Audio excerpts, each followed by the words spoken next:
Vamos a estar orando, hermanos. Señor, te damos gracias por esta oportunidad de tú permitirnos estar reunidos acá como congregación, Señor, como parte de tu pueblo, en esta ocasión Iglesia Cristiana Berea, Señor. Te pedimos, Señor, que bendiga a todos los hermanos que en cualquier parte, Señor, del globo terráqueo pueden estar congregándote y exaltándote a ti, Señor. Muchísimas gracias, Señor. En el nombre de Cristo Jesús. Amén. Hermano Diego, bienvenido. El otro Diego. Porque el otro Diego ya se hizo presente. Aunque está escondido. Pero vale, el otro Diego. Dios le bendiga. Voy a leer el pasaje. Hay 3 Diego, pero yo me refiero a un Diego que se ve poco por acá. Se ve más por allá. Decía nuestra hermana Carolina y Erika hoy, parafraseaban un texto bíblico que estaban enseñándole a los niños de la escuela dominical. Está en el Salmo 119, ¿verdad? Sabemos que el Salmo 119 es una exaltación de la palabra de Dios, ¿verdad? Son unos 150 y pico de versículos que en una ocasión le leímos todos, no sé si recuerdan, hace como un año atrás. Literalmente lo leímos todo en la congregación. Dice el versículo 103 del Salmo 119, cuán dulces son a mi paladar tus palabras, más que la miel a mi boca. Tremendo, ¿no? Tremendo. ¿Y qué dice el Salmo 19? El Salmo 19. Del verso 7 al verso 10, dice lo siguiente, escuchen, la ley de Jehová es perfecta, el testimonio de Jehová es fiel, que hace sabio al sencillo. Los mandamientos de Jehová son rectos, que alegran el corazón. El precepto de Jehová es puro, que alumbra los ojos. El temor de Jehová es limpio, que permanece para siempre. Los juicios de Jehová son verdad, todos justos. Deseables son más que el oro, y más que mucho oro refinado. Y mire cómo concluye. Y dulce más que la miel, y que la que destila del panal, porque la que destila del panal es pura, es bien dulce, pero la palabra es más dulce aún que esa miel. Tremendo, ¿no? Hermanos, vamos a estar por 1 Timoteo, capítulo 2, primera carta a Timoteo, capítulo 2. Capítulo 2. Y alguno que pueda tener también el Evangelio de Juan abierto también para que me ayude a leer algunas citas bíblicas, también que tenga el Evangelio de Juan. Segunda de Timoteo, ¿no? Primera Timoteo, primera carta a Timoteo. Capítulo 2. Y voy leyendo. Dice así, capítulo 2 de la primera carta a Timoteo. Exhorto ante todo a que se hagan rogativas, oraciones, peticiones y acciones de gracia por todos los hombres, por los reyes y por todos los que están en eminencia, para que vivamos quieta y reposadamente en toda piedad y honestidad. Porque esto es bueno y agradable delante de Dios nuestro Salvador, el cual quiere que todos los hombres sean salvos y vengan al conocimiento de la verdad. Porque hay un solo Dios y un solo mediador entre Dios y los hombres, Jesucristo, hombre, el cual se dio a sí mismo en rescate por todos, de los cuales se dio testimonio a su debido tiempo. Para esto yo fui constituido predicador y apóstol. Digo verdad en Cristo, no miento. Y maestro de los gentiles, en fe y en verdad. Quiero pues que los hombres oren en todo lugar, levantando manos santas, sin ira ni contienda. Asimismo, que las mujeres se atavíen de ropa decorosa, con pudor y modestia, no con peinados ostentosos, ni oro, ni perlas, ni vestidos costosos, sino con buenas obras, como corresponde a mujeres que profesan piedad. La mujer aprenda en silencio con toda sujeción, porque no permito a la mujer enseñar ni ejercer dominio sobre el hombre, sino estar en silencio, porque Adán fue formado primeramente, después Eva. Y Adán no fue engañado, sino que la mujer, siendo engañada, incurrió en transgresión, pero se salvará engendrando hijos si permaneciere en fe, amor y santificación con modestia. Leímos todo el capítulo 2. Hoy vamos a estar leyendo hasta el versículo 8. En otra instancia sí vamos a ver del versículo 9 al 15, ¿verdad? La primera parte es una exhortación a los varones. Después la otra parte es una exhortación a las mujeres, ¿verdad? Y pretendo dar aparte, si el Señor lo permite, en otra ocasión, el versículo 8, aparte, ¿verdad? Porque allí tiene muchas cositas para nosotros sustraer de él. Hoy vamos a ver del versículo 1 del capítulo 2 hasta el verso 8. En otra instancia vamos a ver del versículo 9 al 15 el rezongo a las mujeres que Pablo le da, ¿verdad? Hoy vamos a ver el rezongo a los hombres, ¿verdad? Ahí va. Un palazo no tiene que tocar a nosotros, ¿verdad? Bueno, en otra ocasión va a ser a las mujeres, pero vamos a darle tiempo. ¿Ah? La carta a Timoteo, Pablo escribe, porque si bien la iglesia que estaba en Efeso era una iglesia buena, porque en medio de todo lo que allí en Efeso se vivía, esta iglesia estaba firme. Había mucha prostitución allí, ¿verdad? Entonces, Pablo siempre estaba tratando de exhortar, de corregir errores que se estaban dando porque se habían infiltrado en la iglesia falsos maestros. ¿Y qué decían estos falsos maestros? Que para seguir a Cristo también se tenían que circuncidar, por ejemplo, ¿verdad? También ellos oraban y decían más o menos algo así, decían, gracias Dios que no me hiciste mujer, una cosa así decían. O sea, como que hablaban despectivamente de la mujer, ¿verdad? La mujer era inferior. Cosas así ellos. No oraban por el prójimo, no oraban por los gentiles, porque solo Israel era salvo. Tenemos que tener presente que era la iglesia naciente en el contexto del apóstol Pablo y había muchos judíos que venían de las sinagogas.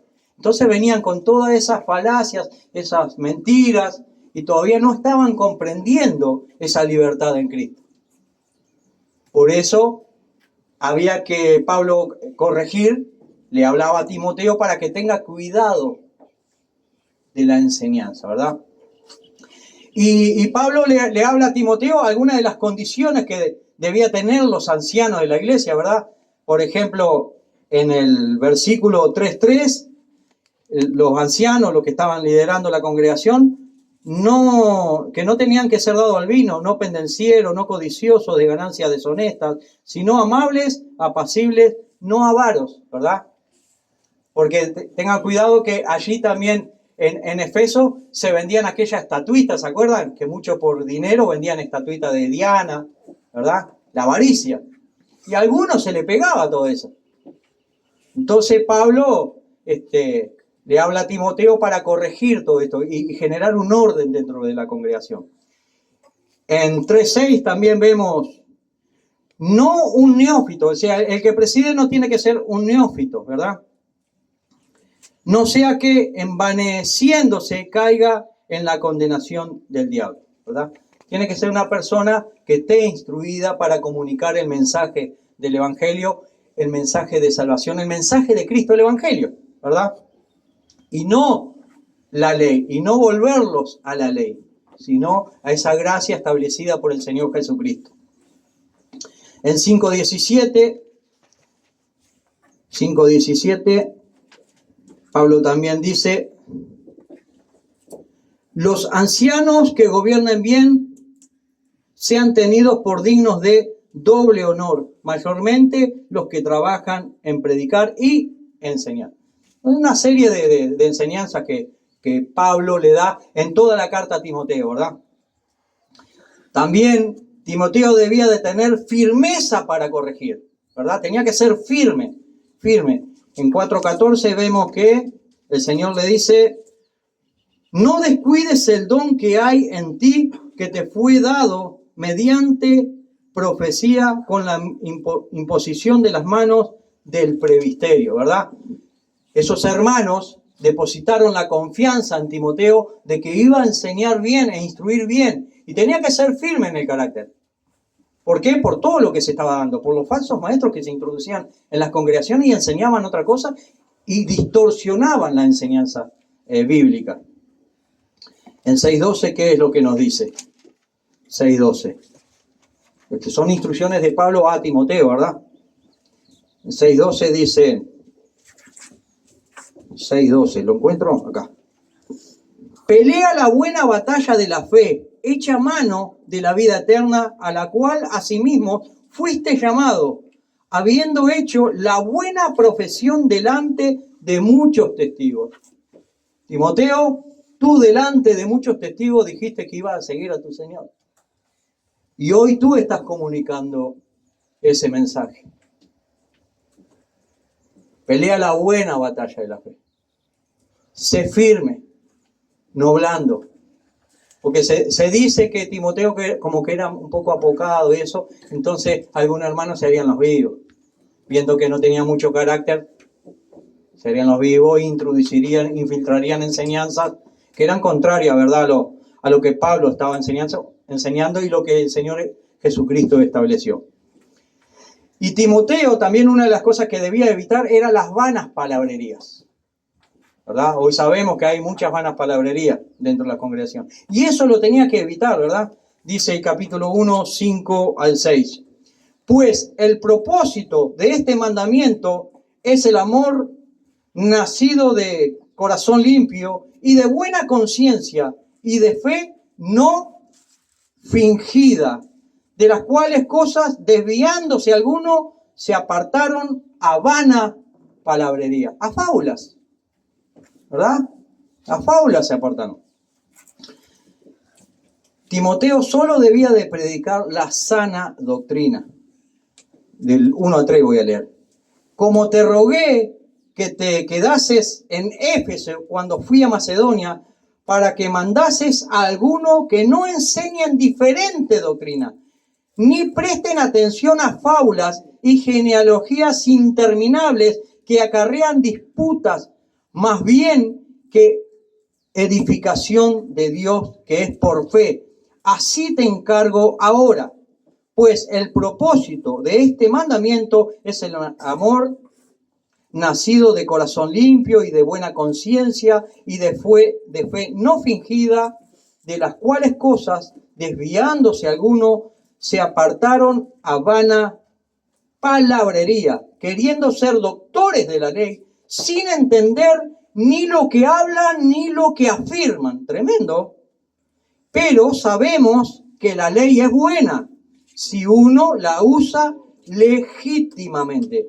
Conociendo esto, que la ley no fue dada para el justo, sino para los transgresores y desobedientes, para los impíos y pecadores, para los irreverentes y profanos, para los parricidas y matricidas, para los homicidas, para los fornicarios, para los sodomitas, para los secuestradores, para los mentirosos y perjuros, y para cuantos se opongan a la sana doctrina. según el glorioso evangelio de Dios bendito que a mí me ha sido encomendado. Tremendo. ¿Cuándo fue encomendado el evangelio a Pablo? El Señor en el camino a Damasco le sale al encuentro. Y Pablo hace una pregunta cuando cae el rostro en tierra. Señor, ¿qué quiere que haga? Y a partir de ahí el Señor lo toma, ¿verdad? Para instruirlo primeramente y para que posteriormente los hermanos, los otros apóstoles, los recibieran para él comunicar el evangelio a los gentiles. Fue todo un proceso, ¿verdad? Capítulo 2. Exhorto ante todo a que se hagan rogativas, oraciones, peticiones y acciones de gracia por todos los hombres. ¿Por quiénes hay que orar? Por todo. ¿Y esto qué significa? Sin excepción de ninguno. Todos es todo. Hay quien enseña que dice que es por alguno, solamente por los salvos. El texto no dice eso, dice por todos. Por todos. Dios quiere que todos procedan al arrepentimiento. La obra de Cristo Jesús en la cruz fue para que todo aquel que en él cree sea salvo. Punto. Cristo se entregó por todos. ¿Que no van a ser todos salvos? Sí, es cierto. Pero Cristo murió por todos en la cruz. Para Cristo que hizo en la cruz, proveyó de la posibilidad de salvación a todo aquel que en él cree, en Cristo Jesús. Sin excepción de personas. Y Pablo manda acá que se ore por toda la humanidad, por todos los hombres, para que cuando se predique el mensaje, cuando se predique el evangelio, todos puedan proceder al arrepentimiento. La primera ordenanza, ¿verdad? Que hay que orar por todos. Y esto no excluye a nadie. Son todos. Por los reyes y por todos los que están en eminencia, para que vivamos quieta y reposadamente en toda piedad y honestidad. Por todos los reyes. Por supuesto, hoy en la mayoría de los países del mundo, que son países democráticos, no hay reyes, hay presidentes, que vendría a sustituir la figura del rey, ¿verdad?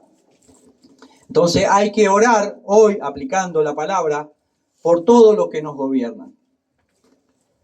Diputados, senadores, alcaldes, ministros, intendentes. ¿Para qué? El texto dice, para que vivamos quieta y reposadamente. Pablo escribe esta carta en un contexto donde estaba gobernando Nerón, y Nerón era uno de los perseguidores de la iglesia. Bueno, aplicando eso hoy, nosotros también tenemos que orar para que nosotros podamos vivir quieta y reposadamente. ¿Qué es quieta y reposadamente? Bueno, la palabra quieta, en su palabra original, significa para que no tengamos problemas de afuera. Y en este caso está hablando de los gobernantes, para que los gobernantes no decidan perseguir el mensaje de Dios. Y si deciden perseguir el evangelio, por lo tanto deciden perseguirlo a usted.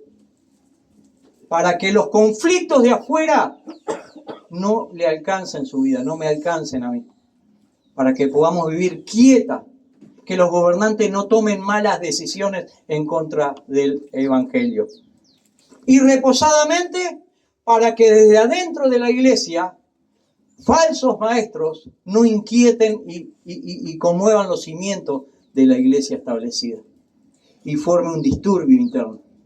O sea que hay que orar por los gobernantes para que no promuevan leyes, actitudes contrarias al evangelio que pueden ser inclusive persecución. Y para que desde dentro de la iglesia falsos maestros no causen un cismo, un partimiento de la congregación. Entonces hay que estar atento a eso. Orar por los de afuera y orar por los de adentro. ¿Verdad? Tremendo. Verso 2. Por los reyes, por todos los que están en eminencia, para que vivamos quieta y reposadamente, en toda piedad y honestidad. Hermanos, el cristiano tiene que vivir en toda piedad y honestidad. Que nos persigan, que no nos persigan por malhechores, sino porque estamos haciendo la voluntad de Dios. ¿Verdad? El mismo Señor Jesucristo en el Sermón del Monte que dijo, bienaventurado soy cuando por causa de la justicia, o sea, de la justicia de Dios, sois perseguidos. Pero no sois bienaventurado cuando vos sos un pastor o un hermano de la congregación, ladrón, delincuente, malandro y estafador. No sos bienaventurado. Ahí. Estás bien perseguido. ¿Verdad? ¿Alguien puede leer Juan 16:33 en alta voz? Si lo puede leer. ¿Quién es el que lo va a leer? Por lo que veo ahí, el hermano Jorge. 16:32, ¿verdad? 33. Juan 16:33. Leo. Claro. Estas cosas le he hablado para que en mí tengan paz. En el mundo tendrán aflicciones, pero confíen, yo he vencido al mundo. Amén. En el mundo vamos a tener problemas, no vamos a estar exentos de problemas, pero se nos manda a orar para que Dios pueda intervenir en el momento oportuno. En el mundo vamos a tener problemas. Es más, y por ser cristiano va a tener más y se le va a multiplicar más aún.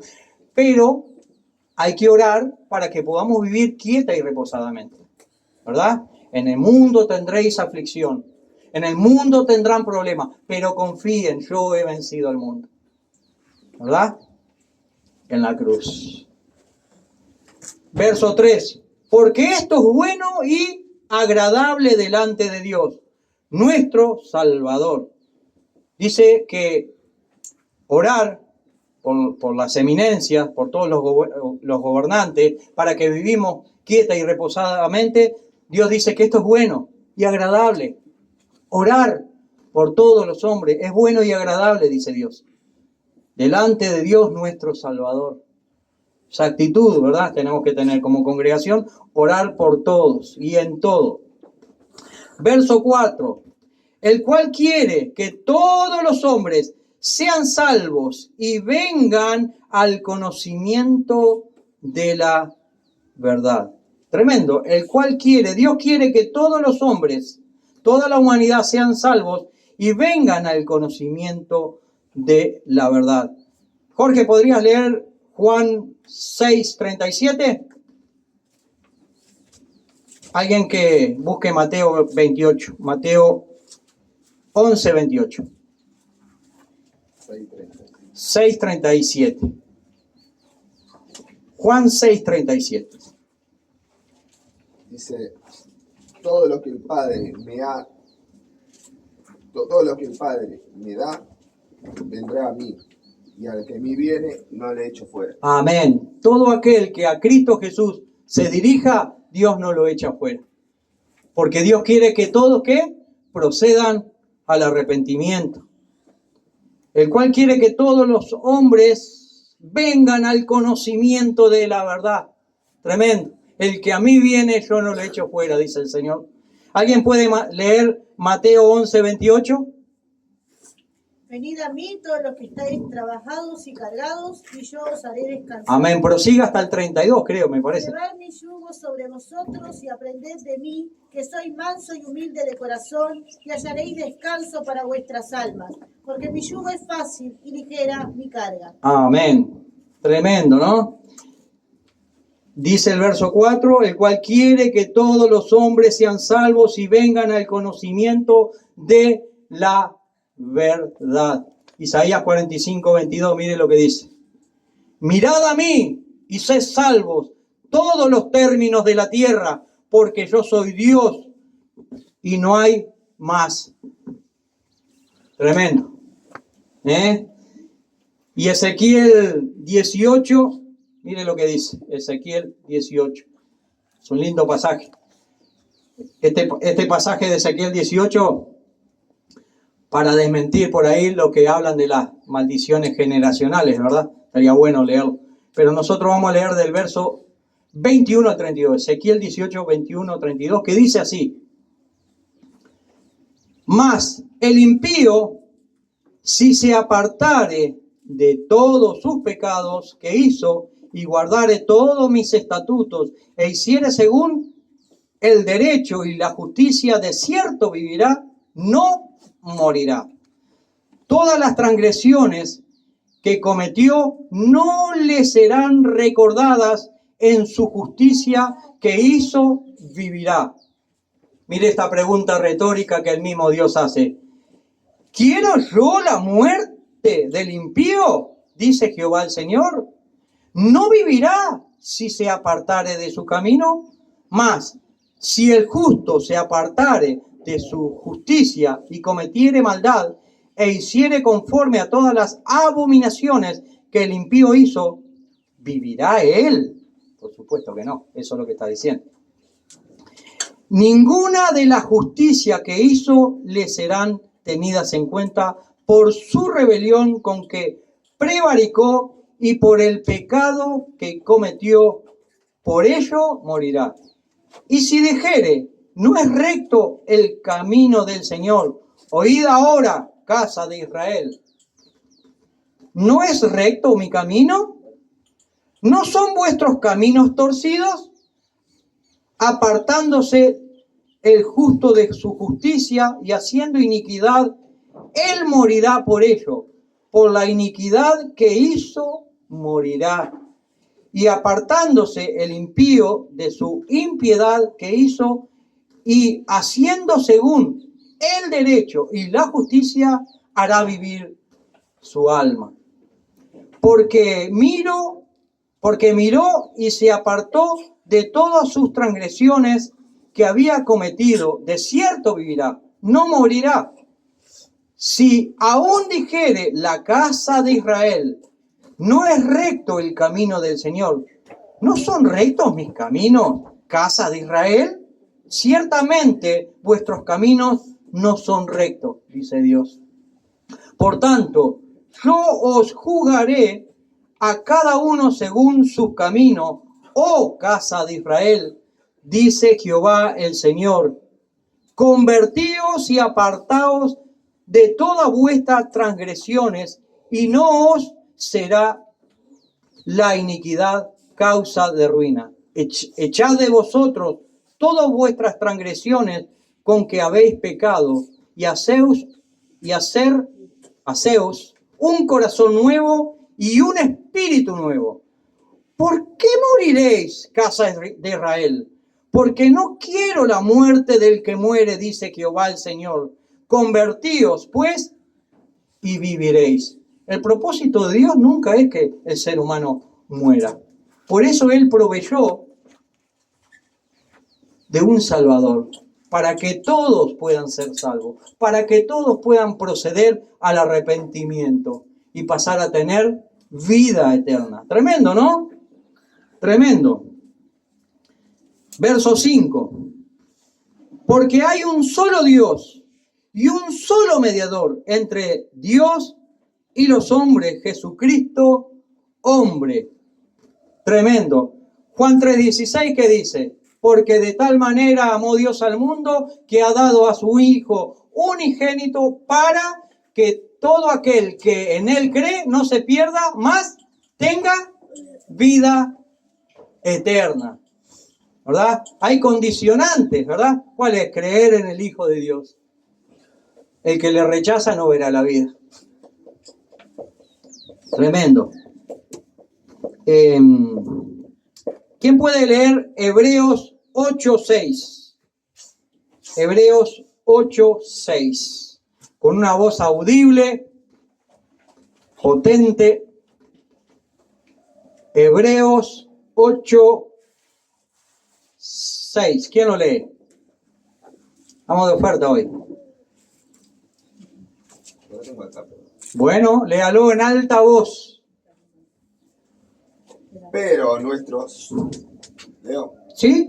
pero nuestro sumo sacerdote ha recibido un ministerio mucho mejor, pues es mediador de un pacto mejor, establecido sobre mejores promesas. Amén. Amén. ¿verdad? Estos judíos depositaban aquella confianza en Abraham y los patriarcas, olvidándose del Mesías venidero, ¿verdad? Y en él se consumaría toda la promesa para la humanidad, ¿verdad? En Cristo Jesús. Ese es nuestro mediador. Ese es nuestro sumo pontífice. Ese es nuestro hacedor de puente entre Dios y el hombre. Tremendo. Cosa que Job no tenía. Mire lo que dice Job 9:33. Porque Job estaba hablando con Dios, ¿verdad? Y mire lo que dice Job en el capítulo 9 y verso 33. No hay entre nosotros árbitro, o sea, juez, que ponga su mano sobre nosotros dos. O sea, Job estaba ya condenado prácticamente, hablando directamente con Dios. ¿Quién lo iba a salvar? Nosotros tenemos un juez. Nosotros tenemos un mediador. Cristo Jesús. Tremendo, ¿no? Tremendo. Porque hay un solo Dios y un solo mediador entre Dios y los hombres, Jesucristo, hombre. ¿Por qué Pablo dice porque hay un solo Dios? Porque los judíos tenían el Dios exclusivo para ellos. Dios es nuestro y no es para aquellos, para aquellas chusmas, los gentiles. Y Pablo le dice, hay un solo Dios, y ese Dios intervino en la historia humana para todos, no para ustedes solo. Para todos. Ese único Dios verdadero es para toda la humanidad. Porque hay un solo Dios y un solo mediador entre Dios y los hombres, Jesucristo, hombre, el cual se dio a sí mismo en rescate por todos, de lo cual se dio testimonio a su debido tiempo. De lo cual se dio testimonio a su debido tiempo. ¿Alguien puede leer 1 de Juan 4:10? 1 de Juan 4:10. 1 de Juan 4:10. Con voz audible y potente. En esto consiste el amor, no en que nosotros hayamos amado a Dios, sino en que Él nos amó a nosotros y envió a su Hijo en propiciación por nuestros pecados. Amén. ¿Cuándo envió a su Hijo? De lo cual se dio testimonio a su debido tiempo. ¿Verdad? Gálatas 4:4 también dice que cuando vino el cumplimiento del tiempo, Dios envió a su Hijo, ¿verdad? Para comenzar la obra de salvación. Desde ese nacimiento, Cristo Jesús, hasta la cruz. Toda la obra. Mostrarse como Dios en la tierra, Dios hombre, y culminar la salvación en la cruz. Verso 7. Para esto yo fui constituido predicador y apóstol, digo verdad, en Cristo no miento, y maestro de los gentiles en fe y en verdad. ¿Quién puede leer Juan 14:6? Juan 14:6.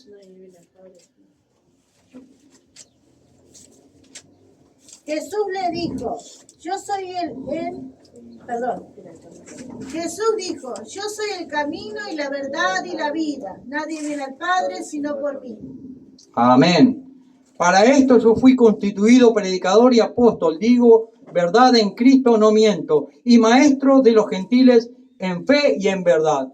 ¿Para qué? Para comunicar que Cristo es la verdad, que Cristo es la vida, que Cristo es la resurrección y la vida. Para eso Pablo fue constituido apóstol. Para comunicar el mensaje del Evangelio, el mensaje de salvación, que ya vino el mediador y todo aquel que en él cree será salvo. Para eso él fue constituido apóstol, para comunicar el Evangelio a los gentiles. Tremendo. Gálatas 11:12, ¿quién lo puede leer? No, Gálatas 1, 11 y 12. Gálatas 1, 11 y 12. Bendito eres tú, Señor. Mi alma te alaba, Señor. Con voz potente y audible. Mas os hago saber, hermanos, que el evangelio anunciado por mí no es según hombre, pues yo ni lo recibí ni lo aprendí de hombre alguno, sino por revelación de Jesucristo. Amén. Lo que le está diciendo es que él no se puso como apóstol él solo. Cristo le salió al encuentro y Cristo lo envía. Primero lo discipula, le enseña por un periodo de 3 años y después lo envía y lo constituye como apóstol y predicador del evangelio. ¿Verdad? Un apóstol es un fundante, alguien que funda la iglesia. Y él funda la iglesia en los gentiles, hacia los gentiles. Verso 8. Quiero pues que los hombres oren en todo lugar, levantando manos santas, sin ira ni contienda. Tremendo, ¿no? Bueno, los hebreos oraban y tenían las manos levantadas, y de la sinagoga los cristianos también adoptaron esa postura de levantar las manos. Está bien, Pablo dice, quiero pues que los hombres levanten manos santas, ¿verdad? Pero sin ira y sin contienda. Claro, las iras y las contiendas, ¿por qué se estaban dando? Por los falsos maestros dentro de la congregación. Por eso Pablo constantemente exhorta a que se enseñe la sana doctrina, para que la congregación no tenga problemas de falsas doctrinas. Y sepa deducir cuando una falsa enseñanza entra a la congregación. Al toque se da cuenta. Ahora, ¿cómo? ¿Enseñando la falsa doctrina? No, comunicando la verdad del evangelio, punto. Comunicando la verdad del evangelio, usted se da cuenta cuando algo es falso, ¿verdad? En los bancos en Estados Unidos, cuando entra un operario al banco, una de las cosas que le hacen hacer para que él pueda reconocer el billete falso, el dólar falso, nunca le dan un dólar falso, nunca le enseñan el dólar falso, siempre le enseñan el dólar verdadero. ¿Y qué hace el gerente del banco? Le mecha un dólar falso entre ese $1.000.000 y él lo tiene que quitar. Está tan adiestrado que con los ojos vendados cuenta y saca el billete falso. Ahora, ¿por qué quitó el billete falso? ¿Cómo se dio cuenta que era falso? ¿Porque aprendió que era el falso? No, porque él aprendió cuál era el billete verdadero. Cuando llegó algo que no coincidía con el tacto en la yema de los dedos, se dio cuenta que era falso. Por la textura, por el peso, en fin, por una cantidad de variantes que se aprenden con el tacto. Bueno, el cristiano tiene que tener tacto también para saber cuando una doctrina es torcida y no es verdadera. Pero para eso tiene que tener el conocimiento de la verdad, del evangelio, ¿verdad? Y leer todas las cartas completas, o por lo menos capítulos completos, y no medio versículo o un versículo aislado. Porque así hacemos decir otras cosas los textos también. Hermanos, verso 8. Quiero pues que los hombres oren en todo lugar. En todo lugar se refiere no que se paren en los caminos, en las calles a orar como los fariseos hacían en la esquina. No, en todo lugar donde se congregaban ellos. ¿Cómo se congregaban ellos? En las casas de los hermanos. Bueno, en cada lugar que ustedes se congreguen con sus hermanos, oren por todos. No solo por ustedes, por el que no conoce aún el mensaje del evangelio, oren particularmente por él. Tremendo lo que está enseñando Pablo. Orar por todos. Quiero pues que los hombres oren en todo lugar, levantando manos santas, sin ira ni contienda, ¿verdad? Y Timoteo, una de las cosas que tenía que hacer, si había ira, si había contienda en la congregación, es hermano que no ore. En un costado aparte, no puede orar así. Es como el tema cuando traen las ofrendas, ¿verdad? Si usted tiene pecado oculto, si usted tiene una discrepancia con un hermano, no, Señor, no ofrende. Primero, arregle eso con su hermano. Después, ofrende. ¿Verdad? Pero hoy no se hace. Si usted tiene problemas con su hermano y va a ofrendar, ofrende. Después vemos si se arregla. No enseña así la Biblia. Primero arregle los problemas y después ofrende. Primero no tenga ira ni bronca, después ore con los hermanos. Señor, te damos gracias por el mensaje breve quizás, pero sabemos que tú nos vas a dar más oportunidad, Señor, para poder seguir en el texto, Señor, y poder comunicar a mis hermanos y enseñarle a mis hermanos, Señor, y aprender yo también, Señor, cómo poder ordenar una congregación, Señor, para que sea conforme a tu propósito, Señor. Ayúdanos, Señor, a seguir creciendo en tu palabra, Señor, a seguir madurando e instruyéndonos, Señor, para poder comunicar la sana doctrina, como dice tu palabra. Te doy gracias, Señor Jesucristo, Señor poderoso, Señor. Te doy muchísimas gracias por todo lo que tú haces en cada uno de nosotros. Dios, muchas gracias te damos. En el nombre de tu Hijo amado, amén y amén.